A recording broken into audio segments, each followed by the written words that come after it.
ഇരിട്ടി കല്ലുമുട്ടിയിൽ താമസിക്കുന്ന വയോധികനും കുടുംബവും ഇന്ന് ജപ്തി ഭീഷണിയിലാണ് ഉള്ളത്.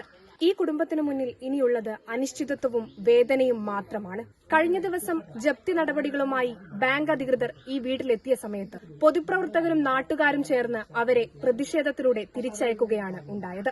ഇനി ഈ അനിശ്ചിതത്വത്തിലൂടെയും ജപ്തി നടപടികളിലൂടെയും എങ്ങനെയാണ് മുന്നോട്ടേക്ക് കടന്നു പോവുക എന്ന് ഈ കുടുംബത്തിന് അറിയില്ല. ഇരട്ടിക്കടുത്ത് കല്ലുമുട്ടിയിൽ വയോധികനും പെൺമക്കളും താമസിക്കുന്ന വീട് ജപ്തി ചെയ്യാൻ കഴിഞ്ഞ ദിവസം ബാങ്ക് അധികൃതർ എത്തിയെങ്കിലും നാട്ടുകാരുടെ പ്രതിഷേധത്തെ തുടർന്ന് ഇവർക്ക് മടങ്ങേണ്ടി വന്നു. നിയമ നടപടിയുടെ ഭാഗമായിട്ട് കോടതിയിൽ നിന്ന് ആമീൻ ഉൾപ്പെടെ വന്ന് എന്നാണ് അവർ പറഞ്ഞിട്ടുള്ളത്. അപ്പോൾ അതിന്റെ ഭാഗമായി ഞങ്ങൾ ഇവിടുത്തെ നാട്ടുകാരും പൊതുസമൂഹത്തിൽ ഇടപെടുന്ന ആളുകൾ എന്ന നിലയിൽ ഞങ്ങൾ അതിനെ തടയുന്ന ഒരു നിലയാണ് പൊതുവിൽ സ്വീകരിച്ചിട്ടുള്ളത്.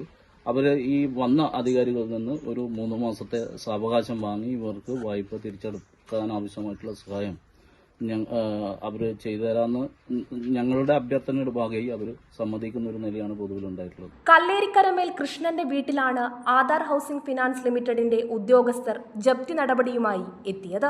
കൃഷ്ണന്റെ മകൾ ശ്രീജയുടെ പേരിലാണ് ഈ വീടുള്ളത്. വീടിന്റെ അവസ്ഥ തീർത്തും പരിതാപകരമാണ്. ഇടിഞ്ഞുപൊളിയാറായ മേൽക്കൂരയും വിണ്ടുകീറിയ ഭിത്തികളുമാണ് ഈ വീടിനുള്ളത്. ഇന്നലെ വന്നേ ഇവിടെ ജപ്തി കേക്ക് വന്നു. ഞാൻ റൂമിലേനും വാതിൽ തുറന്നിട്ടില്ല. അവര് ചവിട്ടി പൊളിച്ച് വാതിൽ ഡോറ് തുറന്നു.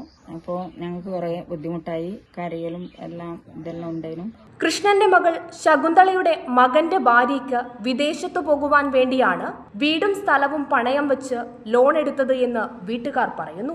2022 5.5 ലക്ഷം രൂപയാണ് ലോൺ എടുത്തത്. എന്നാൽ ഇപ്പോൾ പലിശ സഹിതം 9 ലക്ഷം രൂപയാണ് തിരിച്ചടക്കേണ്ടത്. ഭാര്യ എല്ലാം പൊളിച്ച് ആമെല്ലാം നോക്കി ഞാൻ അവരോട് പറഞ്ഞ ആരാഞ്ഞ് കുട്ടി വന്നിട്ട് നന്നാക്കിട്ട് പോടുന്നു പറഞ്ഞു. അങ്ങനത്തെ ബാങ്കാറ് അങ്ങനെയാണ് ബാങ്കാറ് നമ്മൾ പണമെടുത്താൽ അപ്പോൾ ബാങ്കിൽ അടക്കം ചെയ്യുക മറ്റേ കളിക്കുക.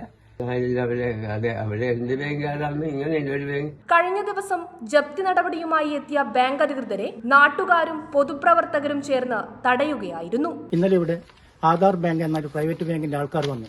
2 പോലീസ് ഉദ്യോഗസ്ഥരുണ്ടെന്നും കൂടെ പിന്നെ ഒരു വക്കീല, അങ്ങനെ 2-3 ആൾക്കാരെയും കൂട്ടി ഇവിടെ വരികയും ഇവിടുന്ന് എന്നാ പറയേണ്ടത് ഒരു ഘോരമായ ഒരു ഇടപെടൽ, അതായത് മനസാക്ഷിനെ നിരക്കാത്ത പരിപാടി, അത്രക്കും ക്രൂരമായ ഒരു ഇടപെടലാണ് അവർ നടത്തുകയും അതിനുമായിട്ട് ഇവിടുത്തെ CPM പ്രവർത്തകർ നേതാക്കൾ ഇവിടെ എത്തി അവരോട് കാര്യം പറഞ്ഞ് അങ്ങനെയാണ് അവർ പിന്തിരിഞ്ഞ്. വീടിന്റെ അവസ്ഥ തന്നെ നിങ്ങൾക്ക് കണ്ടാൽ മനസ്സിലാവും, അത്രയ്ക്ക് ശോചനീയ അവസ്ഥയാണ്.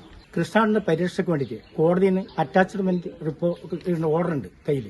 ഈ ഓർഡർ കയ്യിലെ കാലത്താണ് അവർ ഇത്രയും നീചമായ പരിപാടിക്ക് കൂട്ടുനിന്നിട്ടില്ല.